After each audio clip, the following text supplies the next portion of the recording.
Every challenge coin holds a story. The unit, the deployment, the handshake it was pressed into your palm with. But stories fade unless someone saves them. Allcoin lets you digitize your coins and the stories behind them, a lasting record of what your service meant and who you served it with.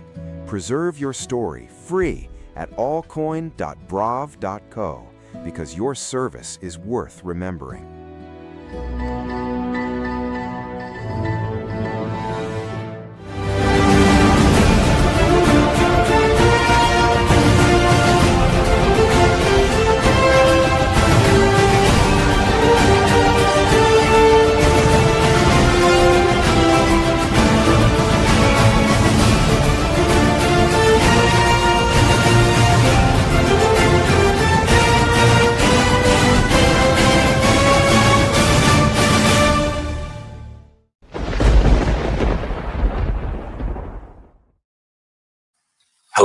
Hello, my friends, and welcome back to the Lost Art Project Veterans Voices. I'm your host, Andrew Cox, and today we're having a fireside chat with, well, nobody else is here right now, so it might just be me. I'm not 100% certain on that. But, hey, if you're enjoying these podcasts, make sure you go hit up the website. That's the Lost Art Project, veteransvoices.org. Go check us out, see what we're all about. There's all kinds of new stuff that we have got going on, so please go down, check all the different pages on the site.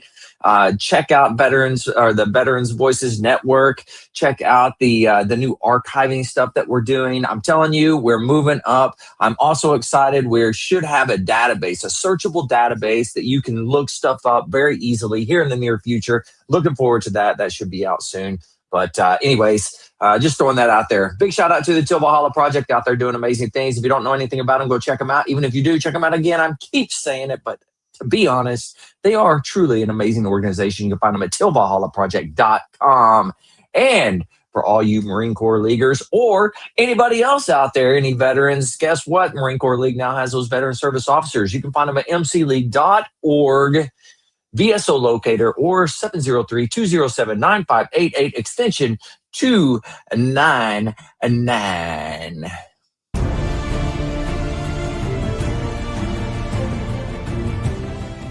Are you a Marine veteran? Are you missing that bond you had on active duty? Then I have a place for you. Join the only congressionally chartered Marine Corps veteran service organization, the Marine Corps League. Get that brother and sisterhood back in your life. Become one of the fewer, the prouder, a Marine Corps League member.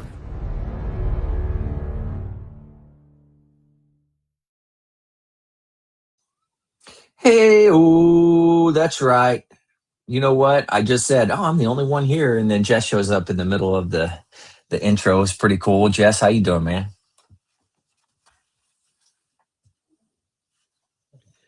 I'm on mute, so I was going to be earlier, but I had to make a stop. It's all good. It's all good. You've been doing all right? Yeah, it's just hot. So yeah, it's going to be a hot weekend, and then our heat dome is going to crack, and we're supposed to have like nice weather again. So I'm excited about that. Nice. You're kind of cutting in and out, man. You got to do something new, like anything? Mic or something?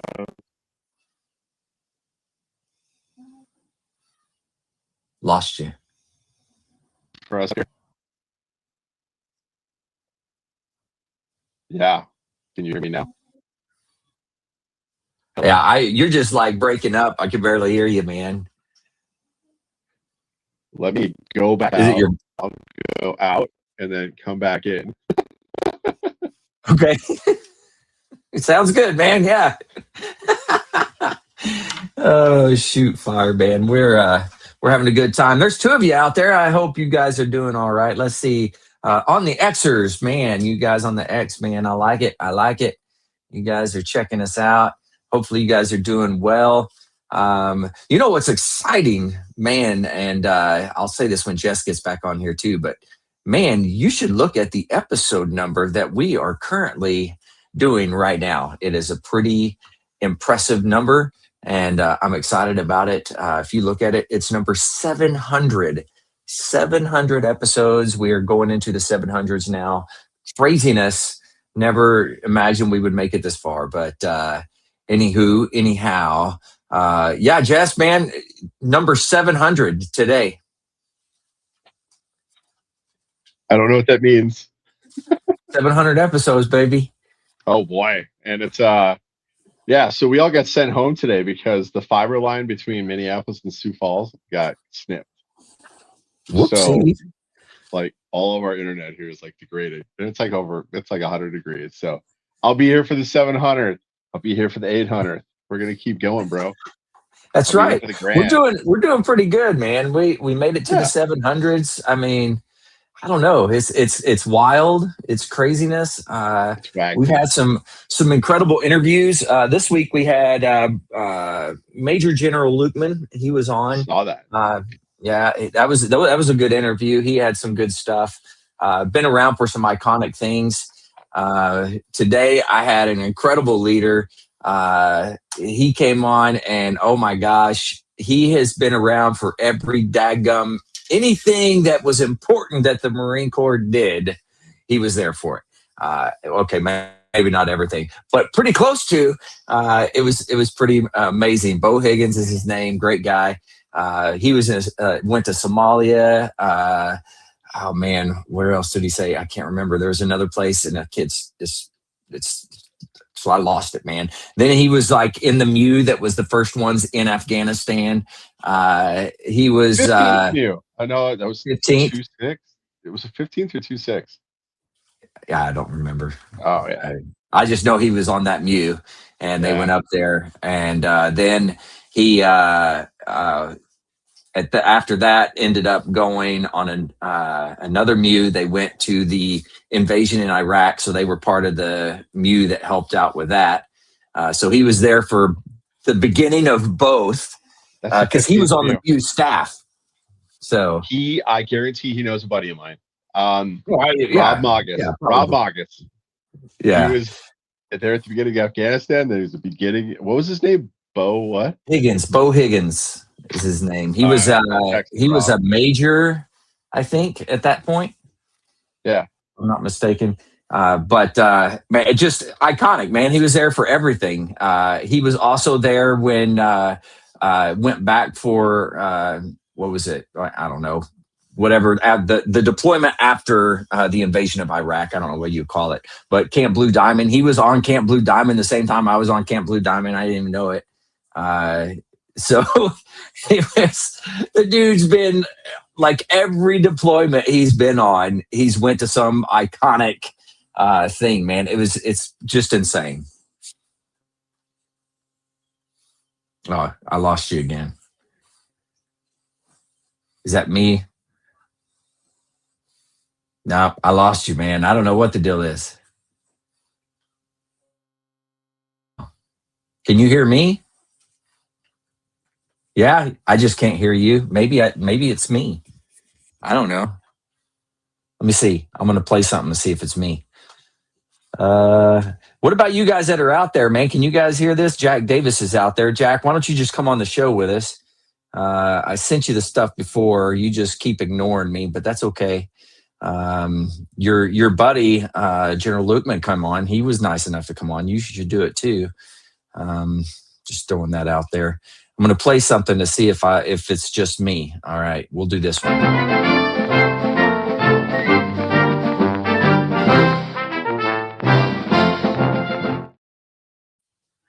It wasn't just me. I heard that just fine.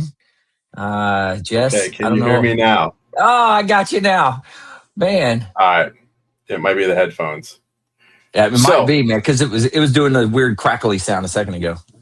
All right, so the 15th MEU in 2001, 2002, 2003 was like this weird little time. Yeah, because there was 3 West Coast MEUs, and we were trying to get on cycle. And this is where I know a lot about this because there was, it was one of the Star Wars movies. I was a future ops chief for the 11th. Brandon Manning was a future ops chief for the 13th. And Rob Magus was a FOPS chief for the 15th MEU. And all 3 of us went to go see a movie at the same time. That meant all 3 MEUs were sitting in California. And it was like the weirdest time because we always used to slap hands and the next one was gone. Yeah. So, and there was like this car wreck on the 5. So they were routing traffic through base. I don't know if you've ever seen that before. Wow. Must have been pretty bad. It was pretty bad. So we were going to see this movie out in Oceanside, and we're like, man, this is like the only time this is ever going to happen. And we all rolled together, and I bounced out on the Mew on the 11th in 2001. And we were in Hawaii, and the 15th was in Australia. And we crossed over, and we're right sized in the theater engagement plan for the State Department and CENTCOM. Okay. And then we're in between Hawaii and California. We woke up like, hey, there's planes flying into buildings, and the Pentagon just got attacked, and everything is going wild. So we're like, oh, we're going to get turned. And then we looked around, like, no, the 15th's in Australia. They're going to go instead. So they're in like Darwin, I think it was. And they all got pulled out of the boat. He said he was in the north. They were in the north side. Yep. I think that's Darwin area. Yeah. Because they were prepping to go into East Timor for the UNITEP mission. Yeah. And yeah, we're just like, no, we're going home, man. And all these old guys like, when are we getting our rifles? Like, calm down, old dude. We're not doing that this time. So it was like this wild time, bro. But and then so they opened up Afghanistan.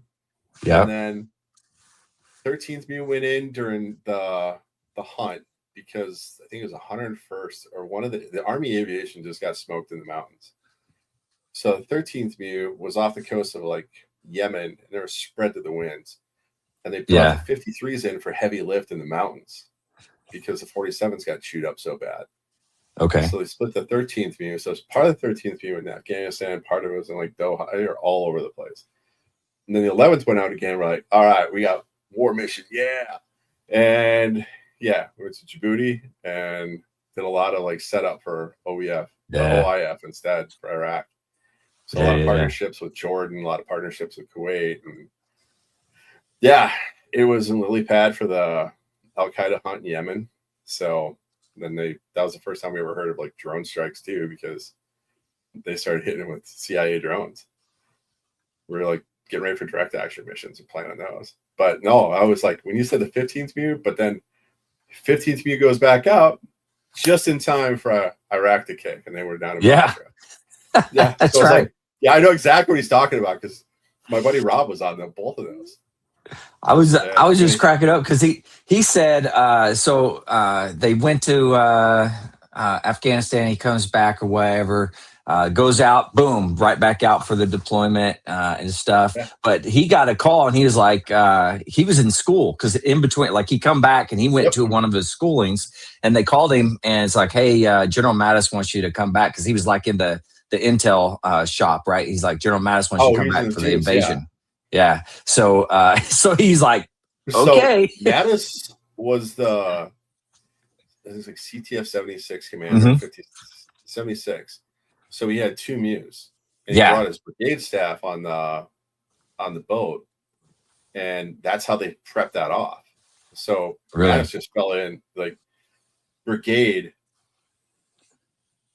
He wasn't division yet because he was ADC or assistant division commander for. No, God, he was in that bright star moment too. So he was kind of in that weird spot.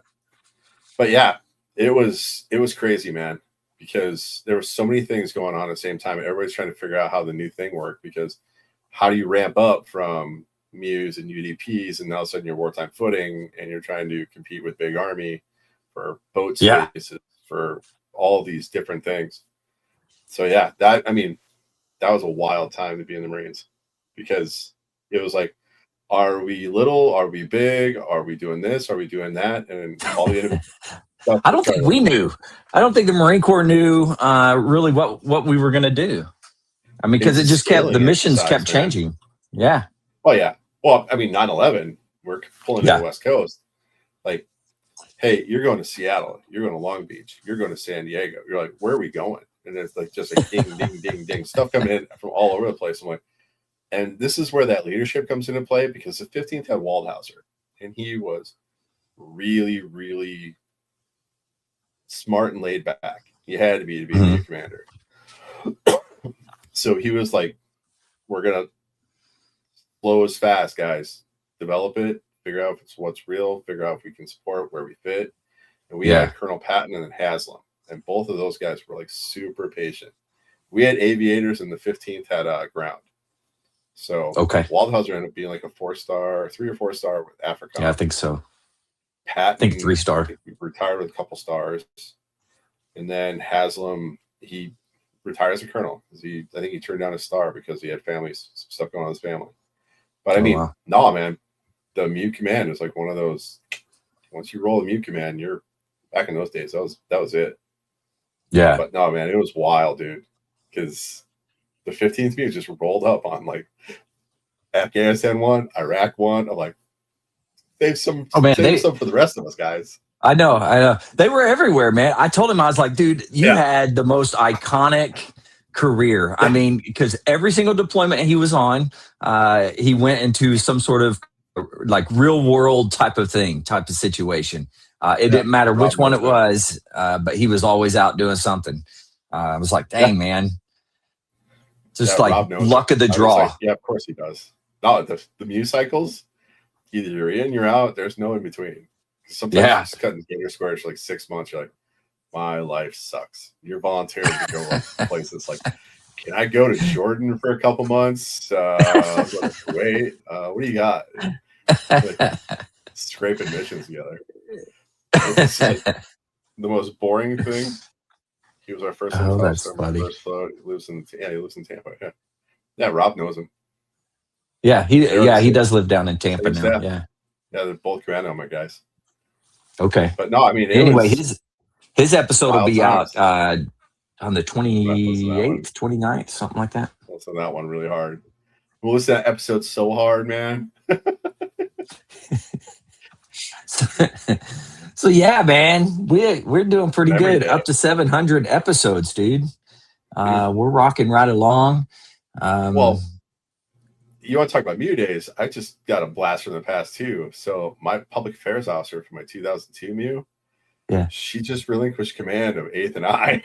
I was like, no, are you serious? Wow, Colonel Batson. Yeah, she was the first lieutenant. She was the first female commander up there, right? Is that right? I don't know. She was a lieutenant. We had her though. She was every bit the lieutenant. I'm like, what do you want now? No, we're not doing that shit. Like, can we do this? And I'm like, I would rather eat glass. We're busy with other shit. She's like, tell me op shop. And she's like, I'm the public affairs. I was like, you can go talk to my op cell then, because I am busy doing other things. Oh my God, that's funny. My ops team was like, what did she want now? I was like, I don't know, man. She just started talking. None of us understood what she was trying to say. But her chief was super good. They had really good public affairs back then. Yeah. She was camera ready. She knew what she was doing. She was poised. She was confident. She talked intelligently. That's good. She was on C-SPAN. I mean, she went from us to division. So she did all the ramp up. And then Plensler was, I think, public affairs for division at the time. Captain Plensler. I had a history with him too. We were at the 7th Marine Operations Shop. He went from infantry to public affairs. He's a good dude. Did he? No, I might be thinking of somebody else. There was a public affairs guy that works for the division that he got himself into some hot water at one point. That wasn't him, was it? I don't know what you're saying, but we'll talk about this later. Yeah, I don't know. He did some weird stuff, and Plensler he ticked off a couple of people. And when you tick off the commanding general, it does kind of goes downhill from there. So he was an infantry officer, and he was really smart at what he did. But yeah, every once in a while, though, him and my wife got into it one time. She was range control, and we were the CAX regiment. Yeah, and he was explaining life to my wife at range control. And she's like, no, you can't drive through like a live fire exercise area. That's just not how safety works. It's like, you're going to let us do this. And this is, they start reading the riot act. And she was like, that's wild, dude. Anyway, this whole thing's recorded, and I got to take this to my officer and the base ops now, because that's not how any of this works. So he's like, he comes at me at the regiment, is like, you need to talk to your wife. I'm like, well, first off, no. And You no. need to talk to your wife. was like- Nah. It's like, No way. what are you thinking? Oh, no. That ain't happening. You need to talk to your mouth and tell it to stop. Like, put the filter back in, boy. Just because you're frustrated, That's pretty good. being told to do something, that's not how any of this stuff works. So, Yeah, that's but right. the Range Riders just tore them apart. It was like, this all checks out. But those guys had zero chill. We had a Range Rider. No, he's Range Rider or base ops in 29 Palms for a long time. And I know they called it Mister, so he was a GS or something. But he was a retired Army armor officer. And he was actually in Israel for the 67 or 73 war. Oh, wow. Okay. So he was like unofficial observer. But we were talking. I was reading like Arab-Israeli wars by Chaim Herzog. And like, oh, I know him. I'm like, what? It was like, just reading this book. It's like, I know Chaim. Like, what do you mean? He's like, yeah, I was there at that war. We were observing this Israeli staff. Oh my like, what the shit? He's like, oh yeah, I was there. I'm like, all right, cool. Yeah, we just picked his brain for hours. Every time I'd stop in, like, we shared a car, so anytime I'd drop her off, I'd hang out for a couple, like, right on. Yeah, just like getting off, and we'd even hang out outside and just he'd tell stories and we'd kind of go back and forth. He's just a super cool guy, super laid back. But no, dude, that was history days. Wild. Kerry Batson and Bo Higgins. Yeah, that was wild, man. Yeah, so I served with Bo Higgins at 2nd Mardiv right before he retired. He was the battalion commander out there for headquarters battalion. And what a fun guy, man. Just a ball of energy, always like super excited, incredibly nice individual who like he really cared about the Marines and wanted to take care of them. And he's still the same way. He's still the same guy. He's awesome, man. He does some great stuff. Well, the thing about a MU intelligence officer they don't tell you about is that's kind of a weird spot because you get like a weird set of toys that you normally don't get to play with. So you got like ground sensor platoon, you got human and exploitation teams, you've got radio battalion, you've got reconnaissance elements like force and battalion. You've got like joint stuff that you don't typically get to play with. You got SIGINT coming into the Navy side. So I mean, the spectrum of stuff they had to be smart on was immense. Oh yeah. So if you could balance all those balls in the air at the same time, yeah, that was something wild. So as an intelligence officer, especially at the MU intelligence officer, there was, it was like a weird little, like, it had the MAGTF flavor to it. It wasn't the box is kind of, everything just got thrown together. So you had analysts, I mean, they had weather. They had a weather rolled into it. You have to have everything. I mean, they got to have it. The weather guys got rolled into the S2. It was like, what the shit? All right, cool. Me talking. I mean, it makes sense. I mean, they need to know the weather, I suppose. But if they're planning. Oh, yeah. And they had like all the toys. They had all the systems. So like, oh, that's cool. Meanwhile, the op shop is like scraping together like $5 to make, buying yarn for operational graphics. Our arts and crafts skills are pretty fantastic. Nice. Yeah. Arts and craft skills. That's pretty good, man. Terrain kits. So we were making maps. Terrain models. Like, give me the cocoa powder. What happened to the cocoa powder? Made a chocolate cake out of it, pound cake, man. Made frosting with it. That's pretty good. No, it was how it was. Oh man. Those big elaborate train models. Yeah, those. Yeah, I hated those specifically. So, speaking of like terrain models, we had they wanted to do a sand table on the that was the Boxer. So we're on the Boxer, and they want to do a train model. So we built this like big sandbox with legs, and it was like collapsible. You could assemble it. It was like Avengers assemble, build, sand table, whatever. So that's good. We built this thing up in the forecastle of the Boxer.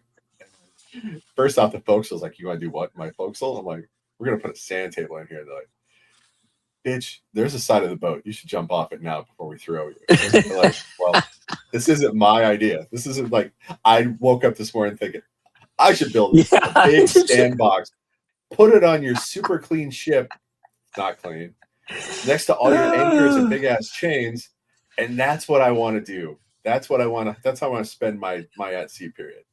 And right? like, yeah. All right, fine. They carved off a space, put a big mat down so to get sand on all their fresh paint. And that's where the deck apes live. That's where like the BMs of the boat were. Oh yeah. That's like BM1 or some shit. They are super protective of it. And they got fresh, like blacker paint, you know, all this super cool stuff. Like, anyway, guys, where can we put this thing? Because it's coming. My boss is talking to you, boss. And so they had, Canada's on fire pretty hard. Sam, Steve-O. Sorry. I could really read it. Oh, yeah. Well, that's good times. It's all good, Steve-O. Hopefully it clears up, man. Boundary waters are on fire, too. I'm not sure if that's the smoke he's talking about, but Ontario's getting blazed. Are they? But so that's part one of the equation is getting this big box on the boat. It's like 2x6s, and it's got a plywood on the bottom. Part two is you need sand. And getting sand on a boat, they really despise that shit. Oh, yeah, because sand goes everywhere, man. Everywhere. Yeah. And so we go get some sandbags. And my guys look at me like, taking me to the beach and film. Like, no. I got there was a cheat code on Camp Pendleton in the early 2000s, late 90s. It was called Corrective Custody Platoon. Yeah. So I would call up there, it's like, hey, I need like 35 sandbags. And he was like, when do you want to pick them up? I'm like, we'll be there this afternoon. It's like, they'll be ready. So we just get off of the truck. Those poor dudes, they were working, man. Those guys, they were filling sandbags. So we got all this CCP, corrective custody platoon, like sandbags. They were either hammering rocks into smaller rocks, or they were filling sandbags. They were doing some sort of manual labor to remind them, don't be stupid. Yeah. Yes. It worked for a lot of them. Yes. I can't remember who, but one of the sergeants major in the Marine Corps went to that at one point in time in his career, and he's like, yeah. he was voluntold to go and check it out. It was hard to get him in there, actually. Oh, really? You had to you had to nominate them. Wow. There was an entire process. You couldn't just send them. There had to be they would screen them. It was like, are they worth saving? And then they had to make. Oh, okay. I can understand that. Yeah, for sure. CCP was but because it wipes it clean. Yeah. CCP is that was an honor. You got they're hardcore, man. There, and then they'd have dadgum corporals out there freaking treating them like they were drill instructors on them and stuff, man. Well, they were. You had to be nominated to go there. It was a very strict regimen. It was boot camp. It was a reset, hard reset. It was a boot camp, worse than boot camp, from what I've heard. Oh yeah, because you don't have limits. Those stand on a prairie hills don't have ears. They don't have eyes. It's a good point, man. It's a good point. But they lived in the those Quonset huts where the new Staff Academy is now, but which is where they filmed Heartbreak Ridge in those Quonset huts, isn't it? Nope. Where did they film Heartbreak Ridge? Talega. Oh, really? Now I thought they filmed I was living in those Quonsets the first time I saw that movie. No kidding. It looked at me like I was insane. It's like that's funny. Like, how dumb are you? And I'm like, obviously pretty dumb because I've never Yeah. seen this movie. So anyway, I didn't realize it was looks out like at this Tidlega. place. Yeah, it was up Tidlega. Hmm. Yep. That was, Yeah. Camp Good Pelton times. Special. But yeah, so we got all those sandbags, put them in the quads. Then we had to move them from the. God, that was a trek too. So everybody got a sandbag. We had to move them from like the lower V out to the forecastle. Put them in, and then we built like this one terrain model. One. Like, I don't think this is gonna work out so well for us. I'm like, what now? So How do you get the sand out of there at that point? Because put it's it going back to go in the everywhere. bag and you throw it over the side. The whole thing went over the side. It was like, get rid of it. Oh my God. They're like, That's what? funny. And the Navy was so pissed. Oh, I'm sure. How did that work out for I'm you? sure they were. Hey, That's one of the reasons they don't like Marines on their ships, right there. lay orders are lay orders. I don't get to choose that. This is how Oh, this that's whole too funny. orders things work. Some of them are good, some of them ain't so good. They call them orders, not asks. So, Fucking you know, sandbox on a boat. I can't even believe they did that. That's just crazy. I can. It's arts and crafts time, man. We did a lot of that shit. Yeah. Well, yeah. I mean, you guys, that was your gig, man. Arts and crafts. Yeah. You know? Yeah. I was happy to be an ops guy until it was like time to do arts and crafts shit. Like, oh God, now what?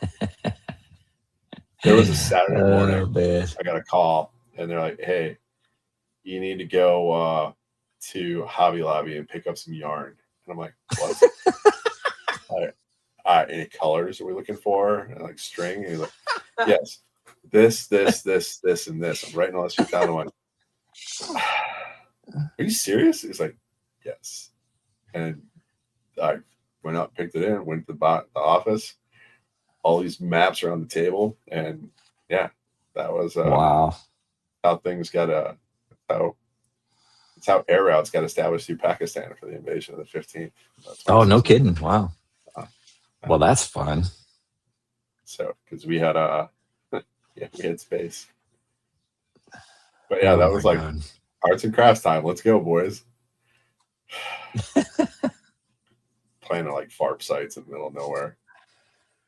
Oh, dude, yeah, the old Mew days. That was like, now it's the Mew for us, especially planners and Intel was like, It was like a separate Marine Corps, man. I mean, how much time do you have at sea? Who, me? Yeah. I have that much time at sea. Big goose egg, my friend. I did not get that opportunity. It was, yeah. And there was a whole, we put the Marinus in Marines. Yes. That was us Marinus. Oh, that's funny. Yeah, it's like I have more sea time than a lot of sailors do. That's what really pisses me off. Like, wait, what? You have 0 days at sea? He's like, yeah, my rate didn't go to sea. I'm like, yeah, they did. You just didn't go. That's how it works. Well, yeah. I would say there's probably quite a few MOSs that don't go to sea in the Navy. Nope. No? They all do. I didn't know that. Yep. Learn something new every day, man. There's admin on a boat too. There is, you name it, they got it. Yeah. Every rate goes to sea. Depends on the size of the ship, obviously. Oh, yeah. There we go. I'm throwing this up, man. Hey, anybody out there? Our third quarter raffle, saddleback leather tobacco flight bag. Check that bad boy out, man. That is a good looking bag, right? That is. I got my tickets. So I think that bag in particular, I'd have to look it up again, but I think it was $540, $550, something like that is how much it costs. So if you buy 3 tickets at $25 and you end up with that bag, you got one heck of a deal. I can tell you that. But if you're wanting to get something like that, you can jump on the website or anything like that, or go on my Facebook. There's tons of links to it. But yeah, go on there, check it out. It's a good deal, man. And saddleback leather bags are incredible. We had Dave on not too long ago, and he talked about it. So Dave's a nice guy. So yeah, man, saddleback leather. So did you see? Steve was talking about those Canadian fires. Did you see the train that got stuck in like a flashover? Oh, So they had a Canadian rail and these engineers on the front of the train, and it's fire on all sides. It's like a tunnel of fire. And they cut loose the cargo, and they're trying to go through the engine like a couple cars. And they're like, I guess they jumped, they bailed, and had to go on foot. But yeah, it's wow, it's man. That's crazy. Colorado is gone burning right now. There was No kidding. There was a plane that went in, and he was a Canadian pilot. And they lost a plane in the Colorado fire. What were they doing? Trying to put the fire out? Is that what they were doing? Yeah, they're dropping. They're doing water drops. I think it went in. It was up by God.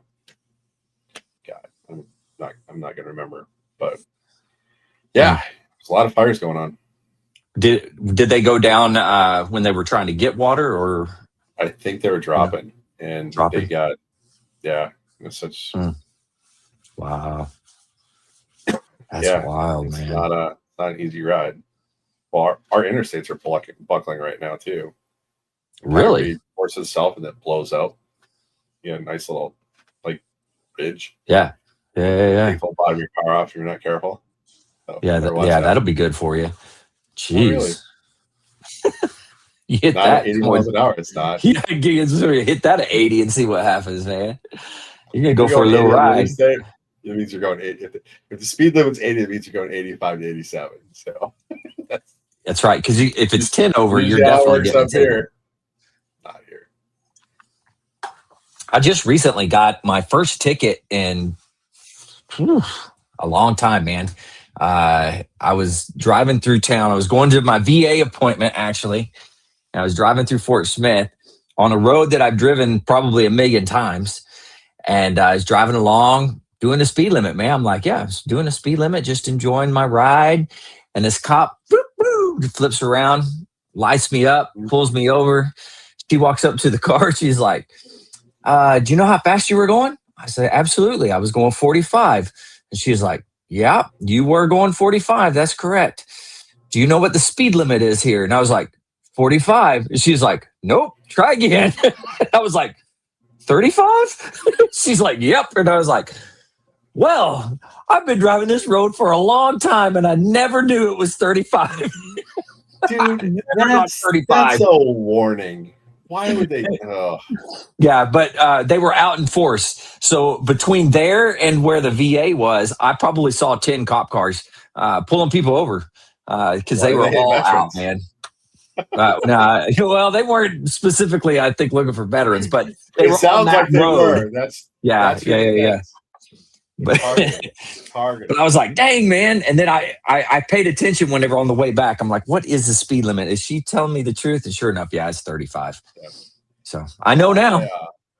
I get like these speed weirdos, like these weird speed places all the way up from where I live to where I work.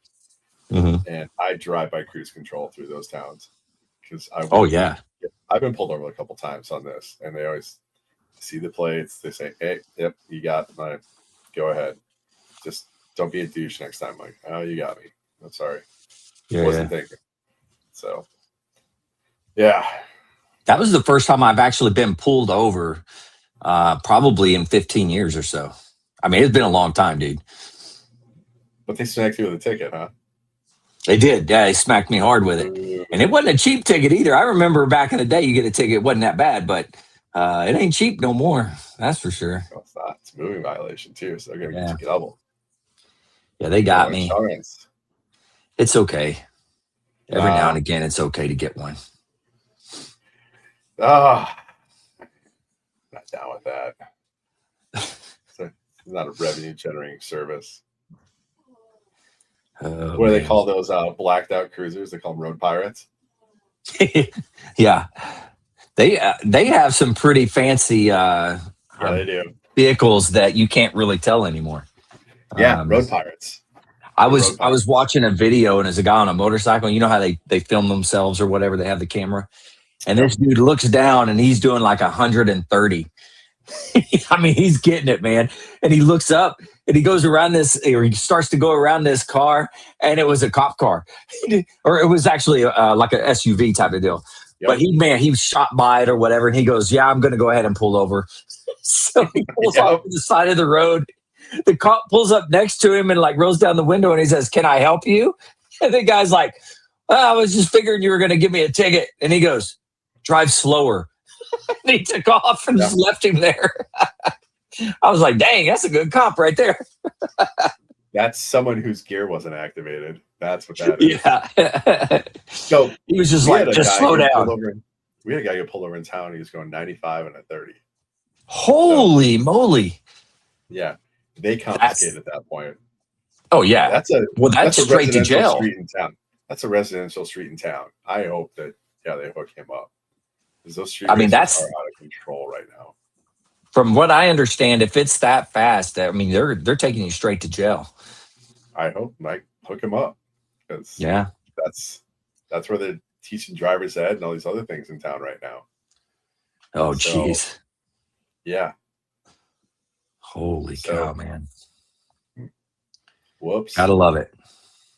No, there's always Highway Patrol in South Dakota's always got like, we pulled somebody over. It's like, it's not that, slow it down, because they're like 110, 125, and like it's already 80 miles an hour in the state. That's what the interstate speeds are.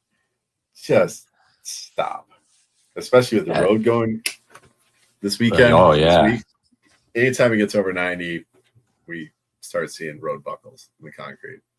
That's interesting. Is it the materials that they use up there? Is it different than like they use down south? I think it's because, and this is not science, it's just me. We go from 25, 30 below zero to 135 on asphalt and concrete. And that makes sense. Yeah. Contraction, expansion over time. Yeah. It buckles. Interesting. Yeah, no, that 100% makes sense. So, yeah. It's a wild, crazy world we're living in. That it is. Especially when science is in play. Yeah. But, yeah. So we got the air show this weekend. So it's going to be the air show weekend. It's going to be like gross. It's going to be just hot as Satan's nutsack. You made it just in time, Mark. Did you hear that? Yeah. What is it? Just us three? Yeah. It was just us two. Now it's just us three. Whoa. Yeah. Hey, Mark, this episode tonight is number 700. That is outstanding. 700. Can you believe that? No, Andrew, no, with you I can. You're a top-notch performer. That's why. I don't know about that, but I can sit and listen to people. So, that's a good thing. That's most of it. True talent. That is a true talent. It shows one of the most important graces that you can achieve is humility. When you sit there, listen to people, and communicate back to them how important their life is. That's a gift, Andrew, that you should know you have. Well, thank you. I appreciate that. I do like listening to people's story, and I do think everybody's story is important. So I think it's important for them to tell it. You dang right. But yeah, we just hit 700 tonight, so that's a pretty cool thing. And we went over 30,000 downloads. Well, that was like 2 weeks ago, I think. Went over 30,000 downloads. Is a pretty cool deal, especially for a podcast and a thing like this. I mean, this isn't something that most people are gonna just go and click and download. It's somebody that's interested in veteran stories. So it's a pretty cool deal. And guess what else I'm working on? I should have up and running, hopefully, by the end of this month, but a database, a searchable database where historians, anybody can get on and search up like, hey, I want to hear about, infantry, Vietnam. And it'll pull up every episode that has anybody that talked about the infantry and Vietnam. And it'll pull them all up. That's phenomenal. So that'll be up and going hopefully by the end of the month. I've been working on it all day. Me and Mr. AI. He's way smarter than I am about it. But he's got me doing stuff I never thought I'd be doing. It's pretty crazy. Yeah. That's going to be exciting once that gets up, because then I can start going to all the universities and saying, hey, look, man, we have all this wealth of knowledge and stuff that you can come in and get from that person's experience. And so I don't know, man, I think it's going to be a good deal once that gets up and running. I think it will. I think it will. Yeah. And then we can start taking other podcasts, anybody that has stories about veterans or what have you. We can archive them all and put, as long as they have their transcripts, they send it to me, I upload it, and then it'll take them to their site. So it'll populate their shows as well. Perfect. So, yeah, it's a good deal. I just got to finish it up. That's basically what I worked on all day today. Yeah, I'm not a computer programmer, and it took me a hot minute. Jess would probably be done in like 5 minutes, but nope, it's not me. Well, it would take me 5 years. So the hard part for all of this is literally trying to get to a point where you can carve out the time and focus on it long enough. Yeah, and establish like your own rules, like that. Mm-hmm. This is how this will look, and that's always the outliers that will like put you into like a rabbit hole. Like, crap. Now I got to redo the whole thing. Didn't think it out. Yeah. Very true. So that's a hard one. Yeah. I'm telling you, AI has been a lifesaver on it, though. I just basically told it, hey, this is what I want to do. And then it just it'll walk you through everything, and then it'll give you ideas, and it'll say, hey, I want to try this. I want to try that. And it just keeps piling on, and it's more and more. And then it'll be like, okay, now you have to do something. And I'm like, how do I do that? Like, step by step. It's pretty funny. So when I tell you I do something, somehow I get like a squirrel in a park holding like a samurai sword. Like, what? That's not even close to what I wanted. That's funny. Like, reading Dr. Seuss books. I mean, this is just the weirdness that is like when I touch AI, it does like it goes in a place I've never even thought of. Like, what is it doing? It's like watching like a bunch of boots try and figure out a complex problem. Like, oh god, just someone step in and help them. Stop them. You must be using the wrong AI, man. They all do it. You got to dumb your thinking down a little bit. If you do that, it makes it much easier. It's like, I want this thing to do this thing. And it's like, it's pretty linear. It looks pretty linear to me. But it's like what oh my God, that's too funny. Yeah, it just does like this wild thing. It just checks itself out of reality for like an hour and comes back and like, is this what you wanted? I'm like, no. Stop it. Dipshit. Oh my God, that's great. I got a black thumb for AI. That's what I have. You must have a green thumb. I got something. Mark, hey, what have you been up to? Oh, just basically working. That's about it. But we did have our Nice Guy of the Year press conference. Okay. Yesterday, we announced that Kimberly Hunt and Billy Ray Smith are going to be our joint Nice Guys of the Year.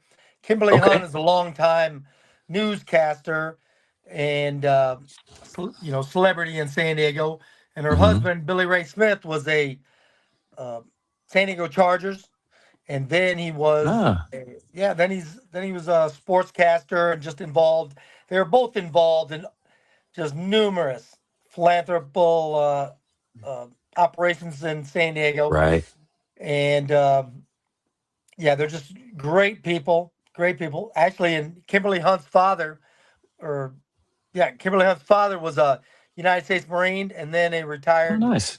a retired California Highway Patrolman. Okay. No, they're just great people. We had a great press conference yesterday to get this all started out, and we're gonna get the Chargers involved. We're gonna get the news media involved, and we're Yeah. gonna, raise some You money can't for have the some great Chargers. causes. They're in LA. You stop it. Orange County says you can't have them. Fucking traitors. That's what the Chargers There, are. but there's some dedicated old Chargers here in San Diego. Oh yeah. Diehards. Nope. Diehards. Yeah. Nope. I met this Not he was a hard enough. quarterback. He was one, I can't even remember his name now. He was a quarterback in the Chargers long time ago. But he was a Hmm. United States Marine before he became a Charger. Really Yep. I wish interesting. I could remember his name. I'd have to go through a roster or something like that. Wow. That's pretty cool though.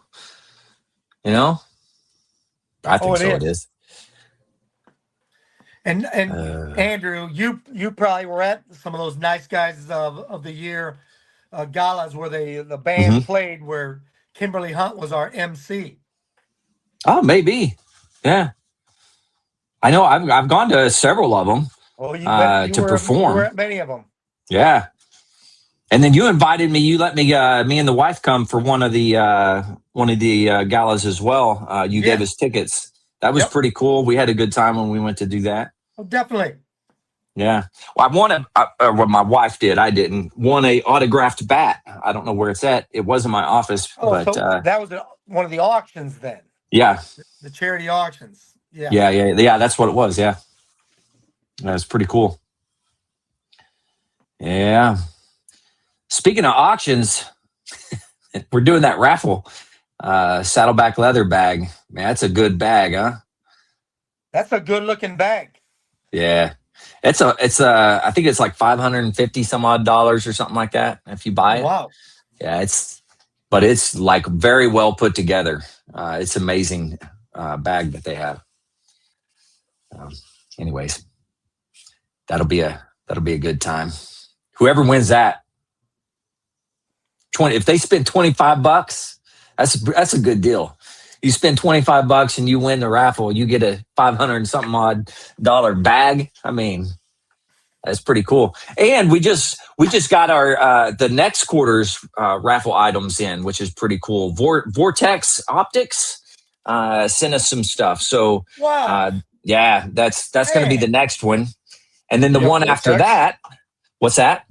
What'd you get from Vortex? They a rangefinder and a pair of binoculars, and then of course some like hats and shirts and different things like that. Oh, hello, So Nancy. that'll be on the next go round. And then the one after that, we go back to saddleback leather bags. But that time they said they're going to do two bags, which would be a male or a his and a her bag. So you two of them together, which is really cool. So was it Bum yeah. Phillips you were thinking about? That Charger in the Marine? What was the name? Bum Phillips. No. He was the Houston Oilers. Oh, you started the Chargers. Bum Phillips did? Yeah, Oh, I 67 didn't to 71. Oh, I didn't know that. No, it wasn't Bum Phillips, that's for sure. Okay. Interesting. No, I'm intrigued. He got him stumped. He's over there trying to figure it out. Now I'm gonna have to go back over to where I met him and find out who it was. Yeah. Yeah. And now, how are things with Wounded Warrior, man? How are things down there? The Wounded Warrior Project is they're just, I tell you, they're amazing. They keep getting more amazing. This retired lieutenant general from the Army, the guy is just forward thinking, drives ethics and leadership. I know, like, probably I would say 15, 20 years ago, I I wouldn't have ever considered working for them. That's Yeah. when they had some of the issues about spending and Mm-hmm. things like that. They've got that all squared away now. Yeah. It's all about donor dollars. How are we going to take care of veterans and spend donor dollars wisely? Yeah. That's smart. So, it is. It's all about ethics, you know. Mm-hmm. If someone's giving a lot of money, or I don't care if they're giving $1. If they're giving $1 to a charitable organization, they expect it to be spent wisely. Yeah, absolutely. And that's why with the nice guys, 100% of what we raise goes back out. We have no operational, we have no money that goes to this or that. It all goes back out to a person in need. Right. Ah, that's cool. Yeah, that's a great deal. That's the way it should be. I wish we could all do that. That's awesome. Well, really, you can't do that on the large scale, like what the, Tunnels of Towers or Wounded Warrior Project do. You can't do it. You gotta pay like our CEO salary. You gotta pay him a salary for what he's worth to Mm-hmm. make sure he's doing the great. And you gotta get people in there who want to spend their lives and efforts. You gotta pay them a living wage. Yeah. You gotta pay them what they're worth, because sometimes we all get these offers from organizations. Hey, we love what you do for the WWP. Why don't you come work for me? Mm. And so you've got to decide, does doing all the good that I do, is it worth that extra so many dollars a year? Right. I got drawn back into the Wounded Warrior Project because I didn't have that, that feeling of accomplishment, doing home loans and real estate, where I wasn't helping, I'm helping people, I have 5, 6, 8 calls a day sometimes. Wow. Where I'm making a difference in people's lives and their families, Absolutely. and these children that I don't even know that I'm helping, Mm-hmm. Could I be making sometimes more on some other organization? Sure. Yeah, but sometimes you can't put a price tag on that. You can't put a price tag on that. I think I don't know. And that's one of the things that veterans struggle with, is not having that, being able to give back sometimes. And that's one of the things they miss out on. Well, I'll tell you, and exactly. And one thing about the military, Jess will tell you the same thing. I go to these, the 1st Marine Division Change of Command or Post and Relief or color ceremonies and all these sergeant majors that are there now were my, corporal sergeants and staff sergeants. That's right. And now they're battalion, division, and regimental sergeant majors. We just got done talking about that. Actually, that was wild. We'll be talking. We'll be having this great conversation, and then it turns to work, and they all look at me like, "Hey, Mark, Sergeant Major, thanks, but we got real little things to talk about." That right there, you need to realize you're an alumni now. So that's a hard transition, brother. Exactly, it is. But even I've been retired 14. July 13th was 14 years since my retirement ceremony. Holy cow! You go to these things and it still stings a little. Oh yeah. Why? Yeah. I can see that for sure. Mix, when you're not doing real world things. Mm-hmm. Yeah. Guess what? Everybody gets there. Of course. But like you said, doing what you're doing now with Wounded Warrior Project gives some of that back to you. That gives that feeling back. You dang right it does, without a doubt. I get to use my, like I said, Marine Corps experience, leadership, and then my experience from the civilian world. Right. My dealings with my children and grandchildren, all go into that. I'm talking to some of these veterans. They're like my grandchildren. Others are like my children. Yeah, very true. Of that age, that I'm talking to them about finances and giving up this little pleasure for this long-term gain. Right. Yeah. Yeah. That's a hard thing though, man. You know, I tell them, I said, you don't want to be like me and still working at this age in your life. I think you enjoy it though. I do enjoy it. And I'll be working at something until the day that the good Lord calls me home. So there's a thing, and you enjoy work. I can tell that. There's a thing in my personality, and this is something that it's like completely true. I will learn how to hate every place I work at. Just, it's in me. If they're paying me, I will find a way to hate that place. I don't care where it is, what I'm doing. That's funny. I will find a way to those fuckers. It's like this deep-seated Irish group like hating me. I don't know where it comes from. The man. The man. He's holding you down. So when I work for the government, I already walked in not thinking the government, man. Oh my God. That's a good point though. There's a lot of people out there that are like that. Yeah. It's an addictive thing. It's like you pour yourself into it, and if you can't affect the change you want to affect immediately, then you start to just grind. Correct. But yeah. Correct. If I'm giving my time, if I'm volunteering, it can be the stupidest thing ever. And I'll find a way to justify my mind. It's like, well, they're not paying me. I'm here on my own accord. This is me giving. Correct. They're paying me. There's this good point, weird man. sense of ownership. They think that they own over me, and I will find the rebellious in me. I don't know.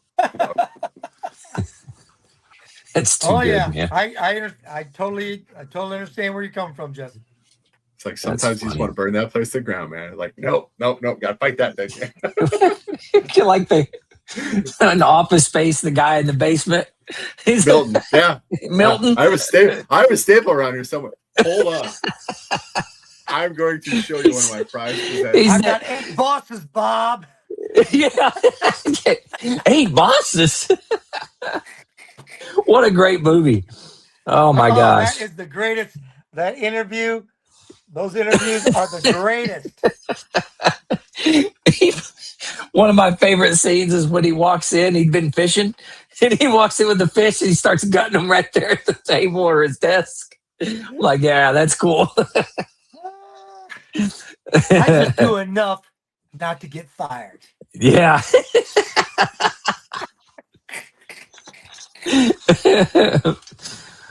What would you say that you do here, Bob? What is it that you do? What's the one? He gets mad. What I do is important. He starts yelling. You have to have me. Yeah, that is freaking hilarious. Oh my God. Is that a string line? It is. Oh, nice. Yep, it's a string line. Nice. And it's red. Yeah. And it's still in the unopened package. Yeah. Oh, that's awesome. Man. You get a lot of money for that now, I bet, Jess is on mute. You got to unmute, man. Yeah, it is the unopened garage sale. I think I spent like $5-10 for it. Nope, I'm holding out for a better deal. Oh, you could. Man. Oh, yeah, for sure. You could get something bit more than $5 or $10 for it. It's still sealed. Yeah, they did like that weird thing where they sealed it, and it's still never been opened. Telling you, that's worth lots of money, man. You got that from the supply sergeant? No, I got that at a garage sale when I moved back to South Dakota. I was going around. Did you really? first summer back, I bought it for like $5. I'm like, oh, that's funny. That is the dumbest thing you bought. I gotta have it, and I will never open it. Deborah, you have no idea the dumb shit I'm about to buy. I've been a kept man for way too long. I'm about to buy some weird shit. And I did. I bought a pistol, and she's like, you need a safe. And I'm like, okay. So I went and bought like the biggest safe I could find. And she's like, you're an idiot. I'm like, you have no idea. It took 7 of us to get that thing in this house and put it right Oh, God. You said, All you're right. lucky I was being conservative. Yeah. Oh, God. Yeah. I was like, I thought, I'm only going to buy it. And now it's full. And I'm like, oh, of course it is. Yeah, of That's course. all. I needed a bigger one. I did. I should have just turned a room in the basement into it. That would have been better. Yeah. Yeah. So yeah, she looks at me like, what are you doing? I'm like, don't worry about it. This is me. This is me. It's how you stay sane. I have, yes, an entire, this is my room. You can tell. There's no professional. Yeah, there's no professional like decoration going on. This is me. It's like, I got 4 inches. I will fill it. I love it. Think above the fan over here. Yeah. Yes. Let's turn over by the fan. That silver thing right there is an Italian Carabinieri hat piece I bought for $10. Okay. Why? Because I used to work with them. They're super cool guys. Okay. I nailed it to the wall, and she's like, "Where are you gonna hang that? It doesn't have a button." I'm like, I'll find a way. Don't tempt me, woman. I'll tape it there if I have to. Yeah. Oh, that's too funny. That Mattis thing behind me. You didn't tell her you're getting involved things you shouldn't be involved in? Yeah. I'm not buying crack, so there's that. That's my comeback to all this. I don't drink. I don't smoke crack. There you go. I have weird little projects. And she's like, what? So that Mattis poster behind me, St. Mattis of Quantico, that's a $10 poster in a $240 frame. Okay? That's oh my God. That's funny. Professionally framed. It's a Catholic frame. It's matted exactly right. They made that for me. That is too good. She's like, you're stupid. I'm like, you have no idea. Yes. You say, would you rather I drank? Yeah. Right? I can do a lot of stupid shit. This is like some of my. Yeah. It's a good point. This is weaponized ADHD. That's what she doesn't realize. Weaponized ADHD. Nice. Oh my God. That's a good one. I like that. I unpacked every box. That was like my first summer. It was like we kept moving and moving and moving and moving. I just kept on stacking boxes. Every time we moved, it's like those 25 boxes never got opened this entire time we've been here. Put them in the container. We'll figure it out when we get there. That first summer back here, I unpacked everything. It was like, why the hell do I have this? Like, what is this? I don't even know what this is.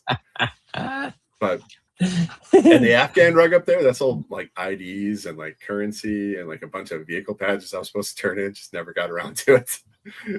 Badges I was not supposed to have. I was supposed to turn those things into. I was the guy that people turned their stuff into in Afghanistan, so I'm not going to turn it myself. I just kept it and left. So I got my old badges. That's good. So I put them all in the frame, and the custom frame people are like, let's solve this one. Don't worry about it. Just don't worry about that little guy. Hey, Mark, do you know Lukeman, General Lukeman? No, well, his father was my commanding general. Yeah. In 1982, but no, I do not know him. Okay. And then what about Bo Higgins? Do you know Bo Higgins? I know Bo Higgins, yes. He came on the podcast today. I recorded his story. It was really, really good. That man has been everywhere. Every major battle or whatever that's taken place, I think he's been there. It's been crazy. Dude, Mark, we were talking about it earlier. He was the 15th MEU during that like the Magic run. So Higgins was? Yeah. He was the S2, yeah. Nice. So the 15th MEU with Waldhauser, and they just got like every war handed to him. I'm like, here you go. Do this. Iraq, Afghanistan, do it all. Hey, General Walt, I tell you, General Walt, he's on the same level as Pete Pace when Pete Pace stood up to Rumsfeld. That's what General Waldhauser stood up to Mattis and all them. Interesting. When they wanted to slaughter those snipers. Oh yeah. I remember that. They wanted them in prison. I mean, it wasn't just enough to NJP them. They wanted them crushed. General Waldhauser goes, no, we got it. We'll handle it. During Total Affairs. And Wow. so General Walters took a hit from the powers that be for that, but he did the right thing. Yeah. He's an old Minnesota Marine. He just did what Minnesota Marines do. Yep. They stand the line. Speaking of Minnesota stuff, sorry, I got a thing in the mail, and it goes back to buying stupid shit. So From Minnesota, it's gonna get there really quick. Oh, okay. Go ahead. 4th of July, I watch Gettysburg because it was fought over the 4th of July, and there's that bayonets when Joshua Lawrence Chamberlain says bayonets, and of course I had to get the sticker. Nice. It's like that. And then I went down a rabbit hole because the Minnesotans held the line on Pickett's charge, and I found one of their Minnesota club patches. That's cool. And then don't forget the Irish Brigade was there too. Oh, I knew you were gonna go there. I'm already ahead of you. Found it. Oh, look at that. Nice. 28th Mass, 88th New York, 69th New York, 63rd New York, 116th Pennsylvania. The Irish Brigade. Wow. And they're like super cheap. And the design guy was like, yeah, got it. Awesome. Couldn't go wrong. And the guy who sent it to me is like, he sent me a Sutler's Office 1863 design certificate that he signs it and everything. Nice. Wow. Etsy. And I'm like, so the Irish Brigade, they had two sayings, was Faga Bala, means clear the way. Okay. And I can't pronounce the other one, but it means never retreat from the clash of spears. Ooh. Is it Ramnar Arroyo? Ramnar, whatever. Yeah. It's on the bottom, man. It is. I just can't pronounce it. Nobody can. It's Irish. But it means never retreat from the clash of spears. Yeah. That's pretty cool. So yeah, 4th of July. I was like, I'm buying random shit on that. And that's why, the term Irish pennant came from then when the Thomas Maher general told them, get a sprig, get anything, and you stick in your cap so that they know who is coming at them. Huh. And that's where the term Irish pennant came from. Holy cow.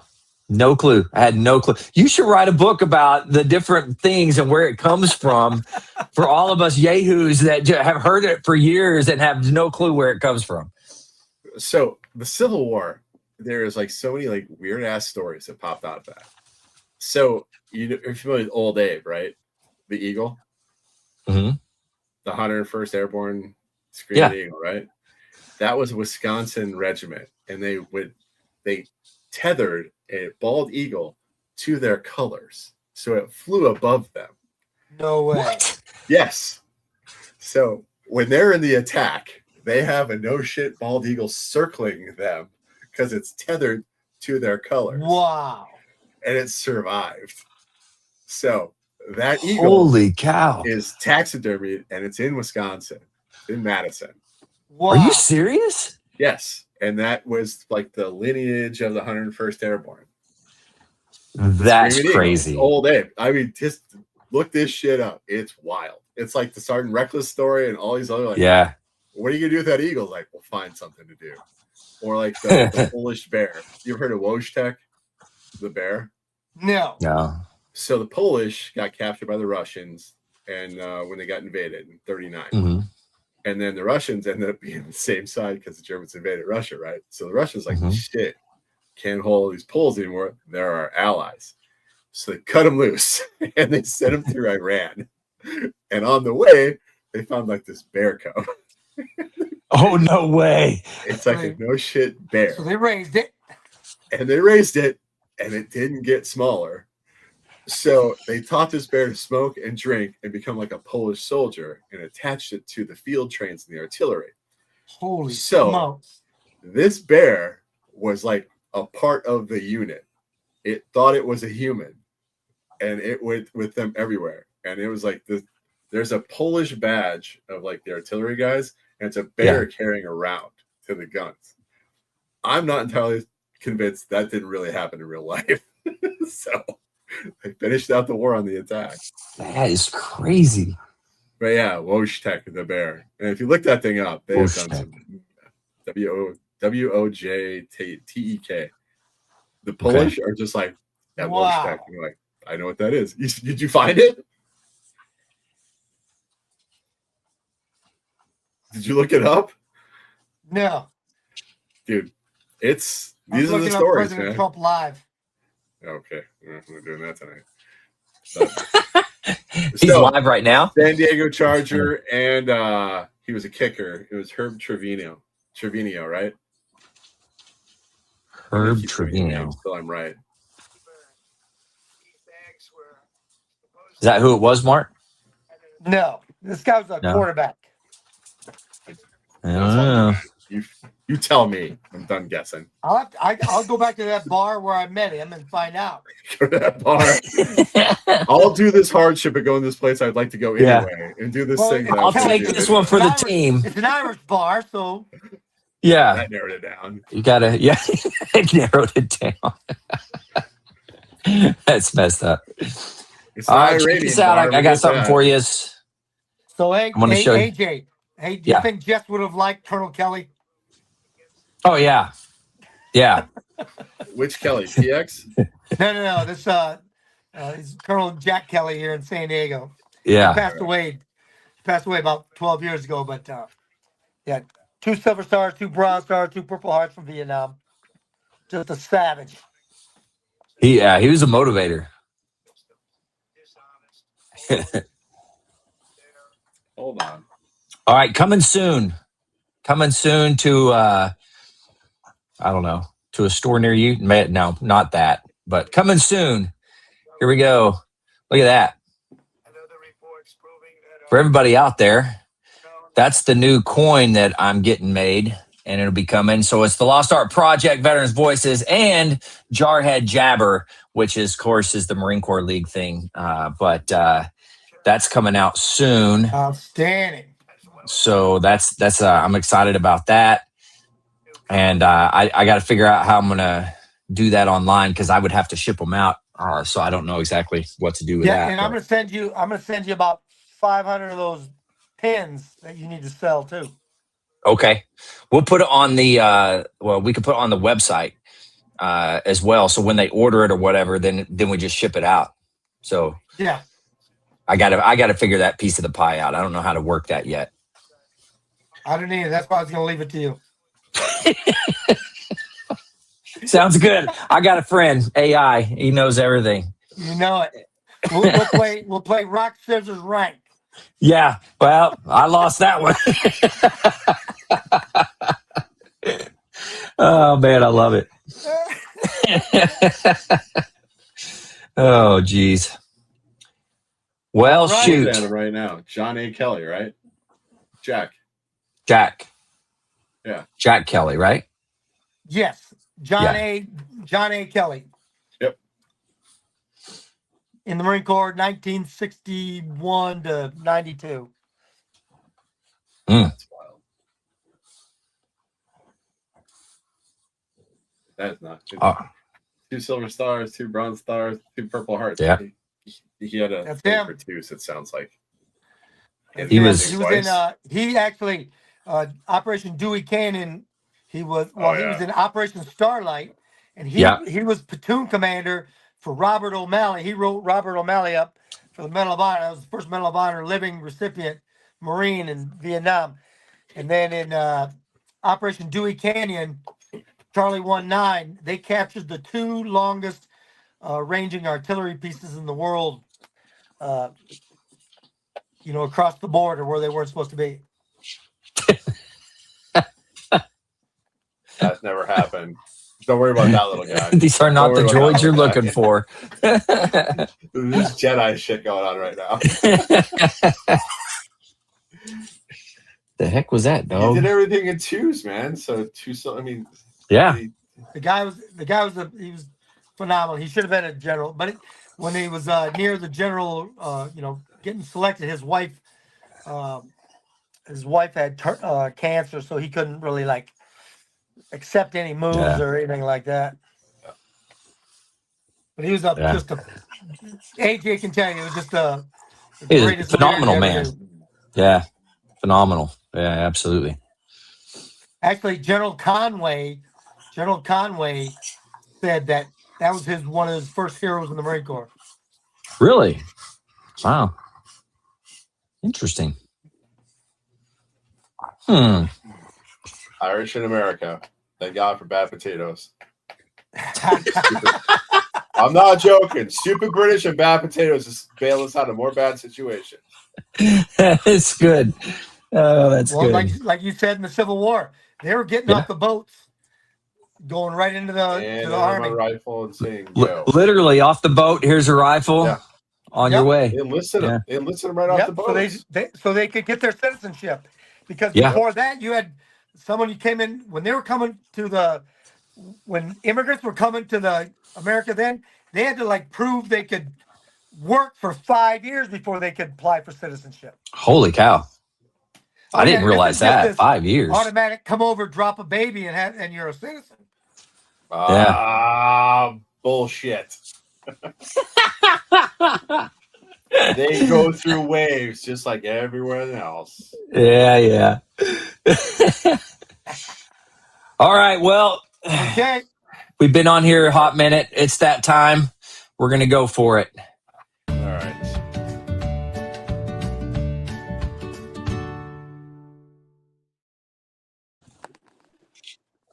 We're going to do words of wisdom here. Going to be good. Looking forward to it. Feel good. We'll do a book report first before we jump into the rest here. So, in honor of the guy behind me, it's Call Sign Chaos. It's written by Jim Mattis and Bing West. Learning to Lead.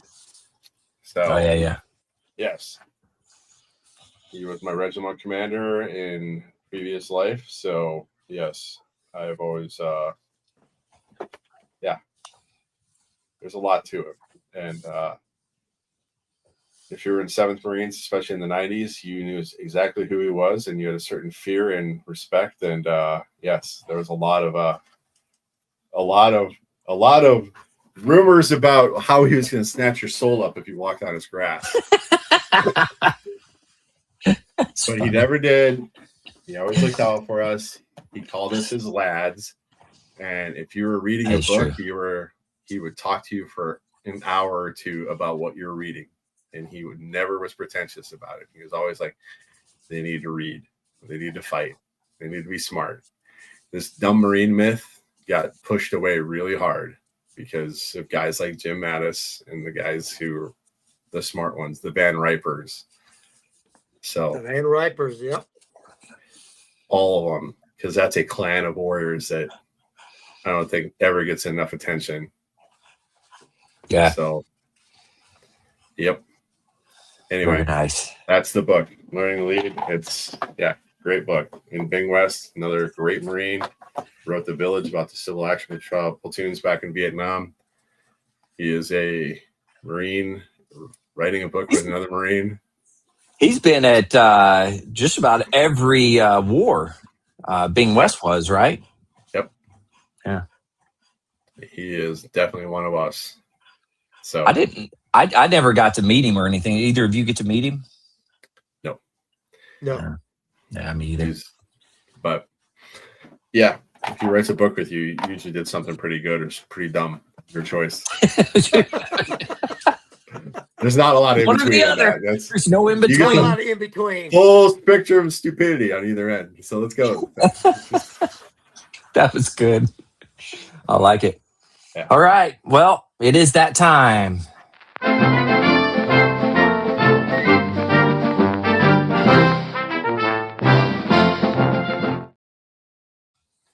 It is time. It is time to hear from the Irishman himself, Sergeant Major Mark O'Loughlin.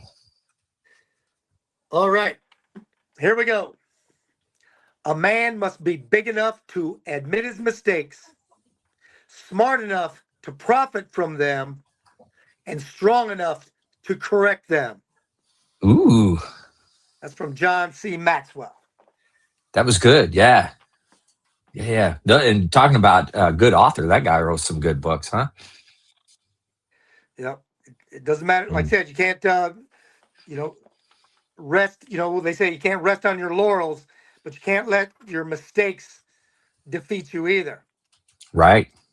You know. Yeah, it's a good point. Good point. Yeah, there it is, man. We're doing pretty good. Doing pretty good.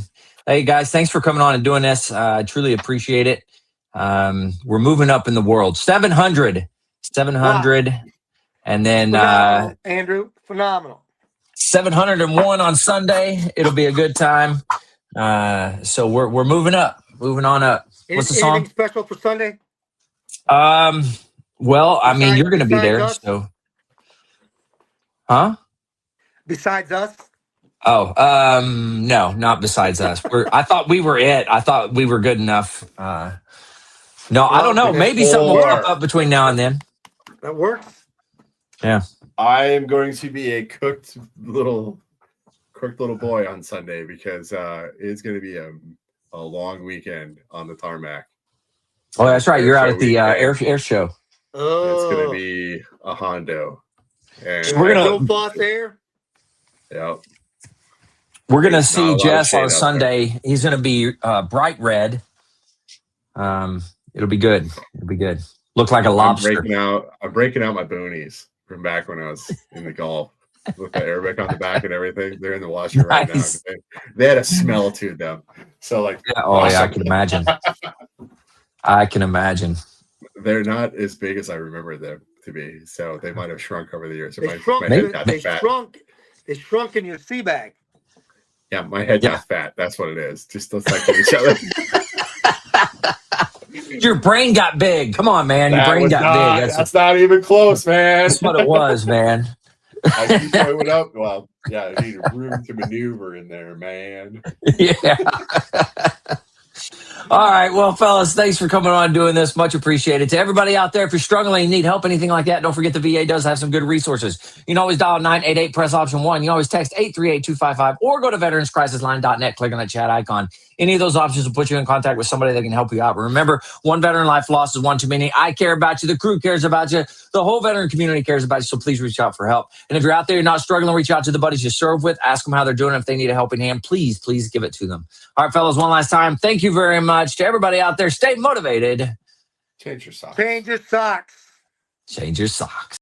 Come on, you sons of bitches! Your story needs to be archived also! Listen to Dan Daly. Tell your story proudly on the Lost Art Project Veterans Voices.